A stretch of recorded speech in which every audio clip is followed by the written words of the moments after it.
नमस्कार। हिंदी की कक्षा में आपका पुनः स्वागत है। हम पढ़ रहे हैं पाठ 3 नादान दोस्त। अभी तक हमने जाना कि केशव और श्यामा दोनों भाई बहन अपने घर पर जो कार्निस के ऊपर चिड़िया ने अंडे दिए हैं उनके बारे में जानने के लिए उत्सुक हैं और उन्हें लगता है कि उन अंडों में से बच्चे निकल गए होंगे और अब चिड़िया उनके दाना पानी और जो बच्चे हैं उनकी सुरक्षा के लिए दोनों ही चिंतित हैं। यहाँ तक हमने पढ़ लिया था। अब हम आगे बढ़ते हैं पृष्ठ 14 पर। हमने पढ़ा था कि वे उनके दाना पानी और साथ में ही जो धूप लगती होगी उसके बारे में भी दोनों बहन भाई सोचते हैं और फैसला लेते हैं। क्या फैसला लेते हैं, यहीं से पढ़ना हम शुरू करते हैं। आखिर यही फैसला हुआ कि चिड़िया के ऊपर कपड़े की छत बना देनी चाहिए।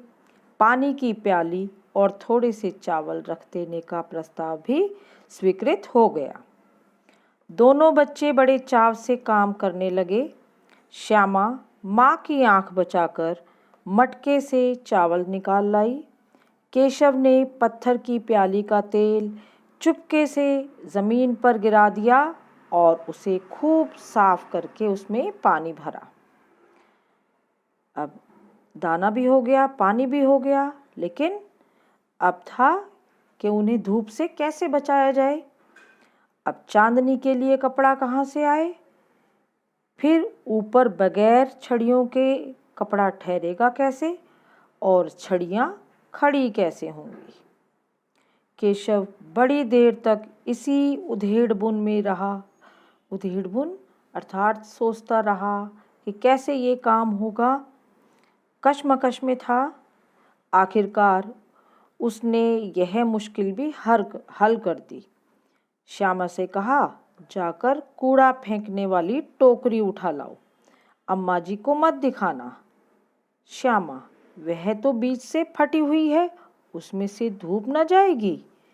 केशव ने झुंझलाकर कहा, तो टोकरी तो ला, मैं उसका सुराख बंद करने का भी कोई हिकमत निकालूंगा, अर्थात कोई तरीका निकालूंगा। अब तैयारी शुरू हो गई है चिड़िया के जो बच्चे हैं उनकी रक्षा करने की। तो बढ़ते हैं आगे। श्यामा दौड़कर टोकरी उठा लाई। केशव ने उसके सुराख में थोड़ा सा कागज़ ठूस दिया। सुराख अर्थात छेद। जो टोकरी टूटी हुई थी उसमें छेद हुआ था, उसमें कागज़ ठूस दिया और तब टोकरी को एक टहनी से टिकाकर बोला, देख, ऐसे ही घोंसले पर उसकी आड़ कर दूंगा। अब कैसे धूप जाएगी? श्यामा ने दिल में सोचा, भैया कितने चालाक हैं कि उन्होंने इस समस्या का भी हल निकाल दिया। अब आगे बढ़ते हैं। भाग 1 हमने पढ़ लिया है। अब इसी का जो भाग 2 है वो शुरू होता है। गर्मी के दिन थे। बाबूजी दफ्तर गए हुए थे। अम्मा दोनों बच्चों को कमरे में सुलाकर खुद सो गई थीं, लेकिन बच्चों की आंखों में नींद कहाँ। अम्मा जी को बहलाने के लिए दोनों दम रोके आंखें बंद किए मौके का इंतजार कर रहे थे। अब वे ऐसे चुपचाप लेटे हुए थे मानो सो गए हों। जो ही मालूम हुआ कि अम्मा जी अच्छी तरह से सो गई, दोनों चुपके से उठे और बहुत धीरे से दरवाजे की सिटकनी खोलकर बाहर निकल आए। सिटकनी जो कड़ी लगी होती है, कुंडी लगी होती है दरवाजे पर, उसे खोलकर वे बाहर आ गए। अंडों की हिफाजत की तैयारियां होने लगी। हिफाजत, रक्षा करना। तो अब वो अंडों की रक्षा करना चाहते थे। केशव कमरे से एक स्टूल उठा लाया, लेकिन जब उससे काम ना चला तो नहाने की चौकी लाकर स्टूल के नीचे रखी और डरते डरते स्टूल पर चढ़ा, क्योंकि जो खिड़की थी वह थोड़ी ऊंची थी, तो स्टूल पर चढ़कर भी उसका हाथ वहां तक ना पहुंचा। जैसे कि आप चित्र में देख रहे हैं, स्टूल के नीचे उन्होंने एक चौकी भी लगाई और तब वह डरते डरते उस पर चढ़ गया। श्यामा दोनों हाथों से स्टूल पकड़े हुए थी। स्टूल चारों टांगें बराबर ना होने के कारण जिस तरफ ज़्यादा दबाव पाता था जरा सा हिल जाता। उस वक्त केशव को कितनी तकलीफ उठानी पड़ती थी यह उसी का दिल जानता है। दोनों हाथों से कार्निस पकड़ लेता और श्यामा को दबी आवाज़ में डांटता, अच्छी तरह पकड़। दबी आवाज़ में क्यों डांटता था? दबी आवाज़ का अर्थ होता है धीमी, तो धीमी आवाज़ में वह श्यामा को क्यों डांटता था? ताकि उनकी जो माँ है अंदर सोई हुई हैं वह जग ना जाए, उन्हें पता ना चल जाए। तो बच्चों आगे पढ़ते हैं। अब पृष्ठ 16 है पर देखिए, वह कहता कि अच्छी तरह पकड़ वरना उतर कर बहुत मारूंगा। बेचारी श्यामा का दिल तो ऊपर कार्निस पर था। बार बार उसका ध्यान उधर चला जाता और हाथ ढीले पड़ जाते। केशव ने ज्यों ही कार्निस पर हाथ रखा दोनों चिड़ियां उड़ गईं। केशव ने देखा कार्निस पर थोड़े तिनके बिछे हुए हैं और उन पर 3 अंडे पड़े हैं। कितने अंडे थे? 3 अंडे। जैसे घोंसले उसने पेड़ों पर देखे थे वैसा कोई घोंसला नहीं है। श्यामा ने नीचे से पूछा, कै बच्चे हैं भैया? केशव, 3 अंडे हैं, अभी बच्चे नहीं निकले। श्यामा, जरा हमें दिखा दो भैया कितने बड़े हैं। अब केशव क्या कहता है, दिखा दूंगा, पहले जरा चिथड़े ले आ, नीचे बिछा दूं, बेचारे अंडे तिनकों पर पड़े हैं। चिथड़े का अर्थ होता है जो फटे पुराने कपड़े होते हैं, वह उनसे उनके लिए गद्दी बनाएगा और फिर उन अंडों को उस पर रख देगा।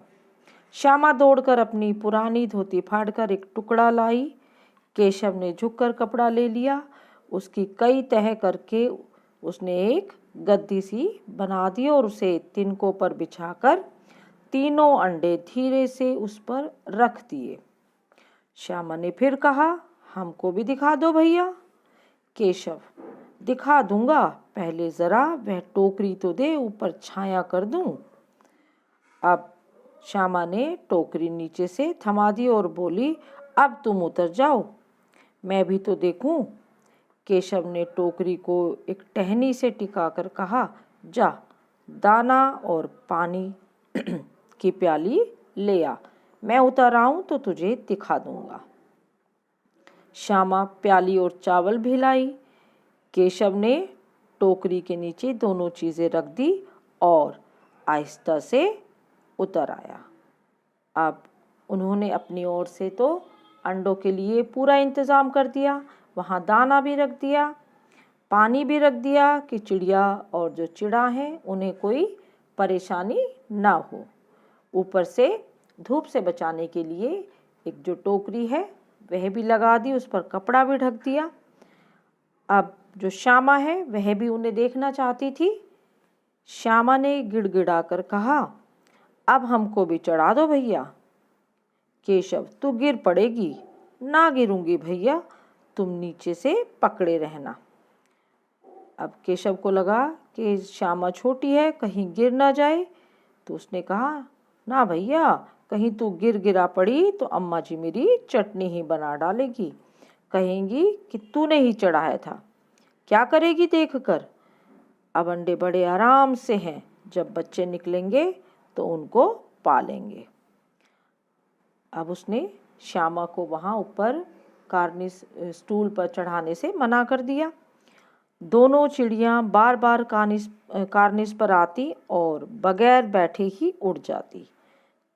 क्यों? चिड़ियों को लग रहा था कि कोई उनके जो अंडे हैं उनको नुकसान पहुंचा रहा है, लेकिन जो केशव और श्यामा थे उनके मन में ऐसा कोई भी इरादा नहीं था, वे तो केवल अंडों की रक्षा करना चाहते थे।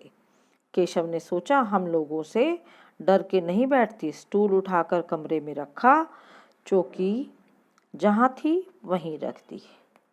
तो बच्चों आज हमने जाना कि केशव और श्यामा ने मिलकर जो अंडे थे उनकी रक्षा के लिए दाना पानी और छाया का प्रबंध किया।